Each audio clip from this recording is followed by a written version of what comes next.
आपली एक प्रतिमा तयार होत असते। एक गोष्ट मात्र आपल्या सगळ्यांना माहिती आहे की हे समजण्याची समाजाची कुवत आहे की कोण व्यक्ती चांगलं वागतोय आणि कोण व्यक्ती वाईट वागतोय, चांगल्या गोष्टी कोणत्या आणि वाईट गोष्टी कोणत्या, समाजाला उपयोगी असणाऱ्या गोष्टी कोणत्या आहे।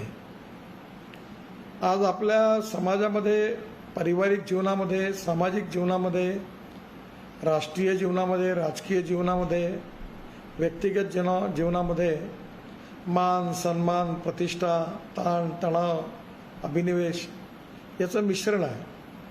आणि या सगळ्या कोलाहलमध्ये आपण नेमकं कसा विचार केला पाहिजे आणि हा विचार करत असताना, या सगळ्या समस्यांमध्ये वावरत असताना आपलं मन, आत्मा आणि शरीर या सगळ्यांना एकत्रित करून आपण पुढे मार्गक्रमण कसं केलं पाहिजे, हाच खरं म्हणजे $1,000,000 प्रश्न आहे।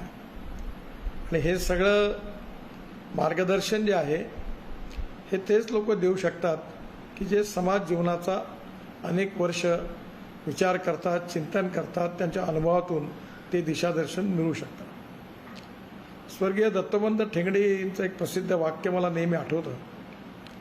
ते असं म्हणायचे की every politician thinks about is next election, but every socio economic reformer thinks from century to century. समाज बदलवण्याकरता शॉर्टकट नाही आहे आणि त्याच्यात काही एखाद्या मेकॅनिकल मशीनमध्ये कुठलं मटेरियल टाकल्यावर, प्रक्रिया केल्यावर मग त्याच्यातून काहीतरी ढाच्यात टाकून मग त्याचा काहीतरी साच्यातून निघालेले वस्तू बाहेर निघणं असं काही माणसाचं नाही आहे। माणूस हा, त्याला जीवन आहे, प्राण आहे, त्यामुळे स्वाभाविकपणे माणसाचा विचार केवळ वस्तूसारखा काही करता येत नाही।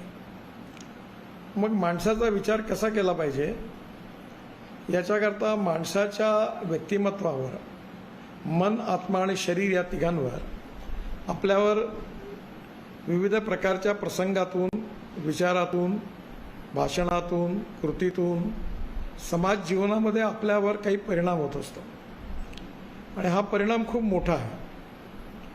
साहित्यिकांनी लिहिलेल्या साहित्यांमधून, कवींनी लिहिलेल्या कवितांमधून, संगीताच्या स्वरामधून, उत्तम वक्तृत्वामधून आणि विशेषतः समाज जीवनामध्ये हसत, चालत, बोलत आपण जे शिकत असतो त्यातून आपल्या मनावर, आपल्या व्यक्तिमत्वावर अनेक प्रकारचे परिणाम होत